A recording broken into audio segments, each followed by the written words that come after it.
कल प्रियंका जी आ रही हैं सिरसा में हमें आशीर्वाद देने के लिए, हमारा हौसला बढ़ाने के लिए।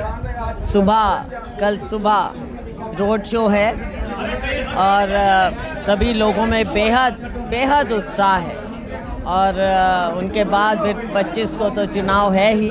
हमें पूरा विश्वास है कि सिरसा के लोग हमारा साथ देंगे और कांग्रेस पार्टी यहाँ से जीतेगी और मुझे मौका मिलेगा। मैडम, 5 चरण के चुनाव हो चुके हैं, 25 तारीख को छठा, फिर 4 जून को किस तरह के आप देखो, जो दूसरे तीसरे चरण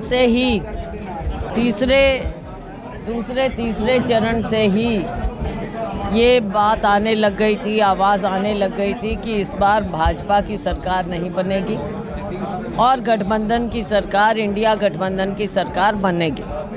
और अब जैसे जैसे चरण आगे बढ़ते जा रहे हैं, 5वां चरण हो गया, छठा चरण होने वाला है परसों, ये बात पुख्ता होती जा रही है कि सरकार इंडिया गठबंधन की आगे बनने वाली है। अमित शाह जी का बयान है कि बहुमत तो हमारे पास आ गया है, अब जल्दी 400। हाँ, देखो, इनके तो बयान ही हैं और बयान ही रह जाते हैं। हर बयान इनके खोखले पहले भी साबित हुए हैं और अब भी साबित होंगे। आप देख लेंगे, इनके पास बयानों के अलावा कुछ बचा नहीं है। अब लोगों का समर्थन तो खो बैठे हैं, लोगों का विश्वास खो बैठे हैं, तो बयान के अलावा कुछ और नहीं बचा।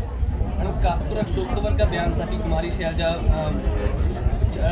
जीत भी जाए चुनाव तो, लेकिन वो जनता को छोड़कर चली जाएंगी, विधानसभा की तैयारी करेंगी। छोड़ो। देखो, अब मैं उनके बारे में क्या बोलूँ, मैं किसी के बारे में कुछ नहीं बोलती। सिरसा के लोग मुझे अच्छी तरह से जानते हैं, काम करेंगे, सेवा करेंगे। आपका प्रॉमिस क्या है सिरसा के लोगों के लिए? सिरसा के लिए देखो, एक चीज़ नहीं है, बहुत चीज़ें हैं और अगला चुनाव भी उस चीज़ को आगे लेकर जाएगा, क्योंकि इसके बाद अभी आपने हमारा नारा भी देखा होगा, इसके बाद हरियाणा की भी बारी है, तो दोनों चुनाव हम जीतेंगे, हरियाणा भी और केंद्र का भी।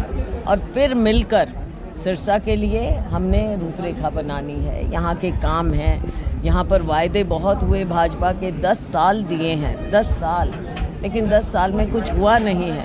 तो उनके अधूरी चीज़ें भी, जैसे एग्जाम्पल मेडिकल कॉलेज है और चीज़ें हैं, हम सब के साथ मिल बैठकर सिरसा को चमकाएं। मैडम, 2014 या 19 की बात करें, लेकिन 2024 में हालात बहुत खराब हैं, लोग विरोध बहुत कर रहे हैं, बदतर हो गए हैं, क्योंकि लोगों के साथ जो इन्होंने वायदे किए, लोगों को नज़र ये आ गया कि हम तो विश्वास करके चले थे, लेकिन कहाँ ले गए हैं।